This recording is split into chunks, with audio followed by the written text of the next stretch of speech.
Yeah, and I guess we'll just rewind all the way back to even spring training. This was a group we felt really strong about. After 18, and everybody knows our story. We had to bring in I say had to, we brought in a ton of 2-year players to try and get through the restart process, and knew there was going to be that point when we lost them all. And that's really where we were last year in 2019. We had all these brand new players, and that team really did a great job, got us to the championship game and a bowl game, and then felt so good that we had almost all of them back. Obviously, we know we get shut down with COVID, and it was okay. What do we do? How do we get back? And just so proud of that group and how they stayed together and worked with all the chaos really that was going on in our country. And I think that was a big deal for me. To be part of helping them get back, because that's what they wanted. Coach, we just want to play. We want to play, have a chance to play for a championship. I think every coach, and I would, say Doc would say the same thing. Just probably tougher than we thought it was going to be. Even I think coaches are kind of the people that say, "Hey, we're going to get it done. We're going to find a way, no matter what." And we all wanted to play. We want to play for our kids. We want to play for our country. But with COVID and the testing, 3 times a week, if not more, the contact tracing, the opting out, all the things that we've all gone through, really to kind of be sitting here with all our cancellations we had at the end of the year, to have a chance to get to the championship last week was, that's all we could really ask for. And, we looked up on Monday, and I think we were at about 41, 42 scholarship players. And, and so our guys, we had to make a choice, are we willing to go and take this opportunity? And of course we were, and to go play a good Rice team at their place.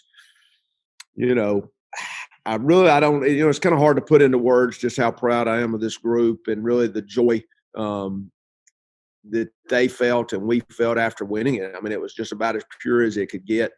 We were, I'd look on the sidelines, and we had all these scout team guys that had never even gotten to travel sitting over there with us, and guys on the field that maybe people had not heard of. But truly a great experience, and really just, thankful to be here and to represent our conference and in the championship against what I think is a great Marshall team. One of the teams that if I'm wanting to watch somebody play, I like to watch them play. I think they play the way I want our teams to play. They play hard. They play really good defense, sound in the kicking game, explosive offensively. They're tough, which is, something that I pride our team, I hope we are. And I think they do it the right way. So obviously going into, to their stadium, and which is always tough. We know the, kind of the road record of teams on the road. We've been on the road. This is now our 3rd time in the conference championship game. So it's tough. And, they've got a huge winning percentage there. So we know we're going to have our work cut out for us. Questions?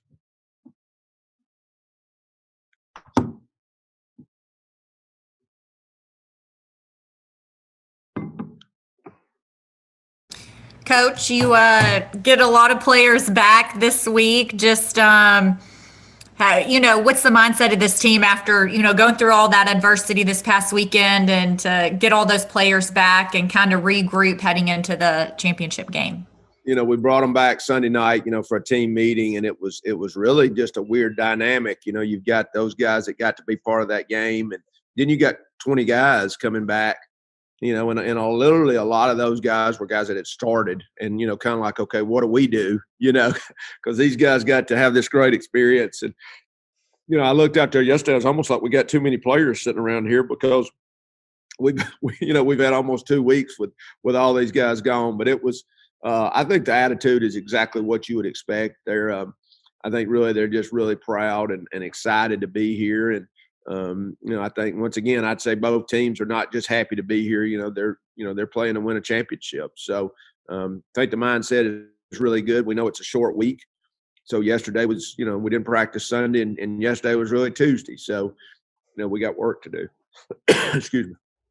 How has playing in the championship game over the past couple of years, that experience playoff? I mean, you've won one, you lost one, kind of experiencing both ends of the seesaw there. Just what, how does that experience play off when, playing in this third one? I think it's that if you are happy just to be there, it's not going to go well for you. And I think that's kind of where we were last year. I think the year before that team was very determined. Obviously, we had a loss the week before, so that was different. But I think it's not that you don't want to win, but if you are just happy to be there, if you're just happy to be in the championship, it's not going to go well. And it is harder on the road. I don't think there's any doubt. You've got to travel. You go into somebody else's place. Last year we went into an environment where it was 80 something degrees. When you're practicing in 30 something, 40 degrees. So that was tough. Not to make an excuse. FAU had a really good team, but I think that experience is something that we use of. You better be hungry. You go play a great team, all those things. So I think experience is a good teacher, and it's something that we can talk about. Coach, yesterday you told me when you were talking about Grant Wells, Marshall's quarterback, you said, quote, he has all the things you look for in a QB. He has the big arm. He is athletic and can stay active.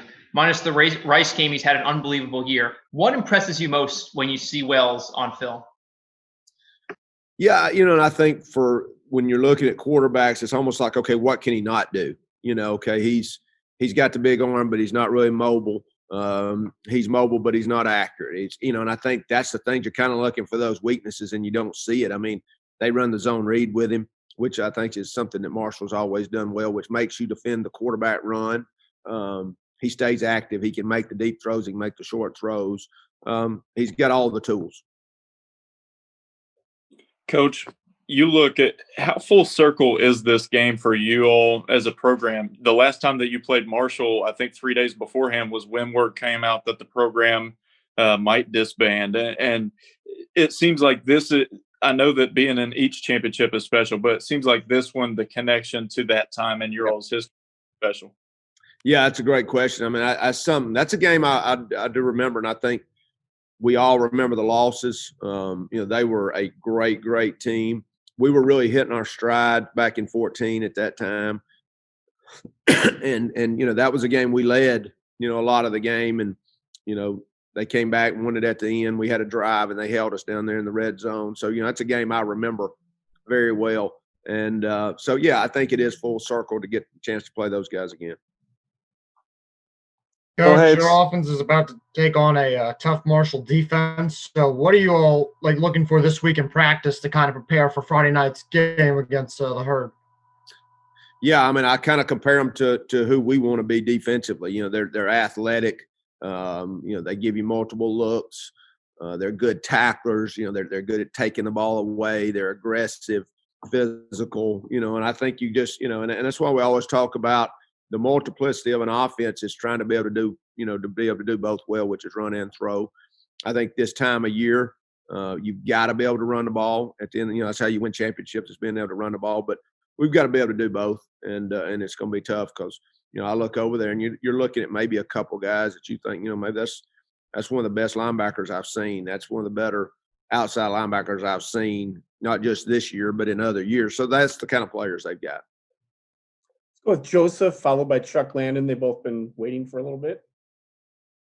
Hey, Bill, I was hoping you could recreate the scene for me when Rudolph got his scholarship week. Yeah, so Mario, who we call Flip, I think really just what a great story, like so many walk-ons, and, you just love to be able to recognize those guys. I'm kind of not to bring them in front of the team and do it type deal too much, just because you got a room full of other walk-ons. And I don't know, I think that works for some people, and some people it's just not really kind of who they are. But, he's a guy that we've talked about putting on. I mean, he came in with Jermaine Brown, both came from Mobile. Jermaine's a guy we put on scholarship, and Smario's a guy that was, came in here to earn one. Went against our defense last year on the scout team and just caught the ball all the time. I mean, just great down the field guy, and just this little guy that makes these unbelievable catches. And, when Austin left, it freed up a scholarship, which I had already said we were going to find a way anyway to do it. We don't get it now, of course, but it'll be something we can do at the mid-year. But just to be able to bring him in and tell him that we're going to put him on, and, he gets his mom on the phone, and, just really, truly a great, quiet kid.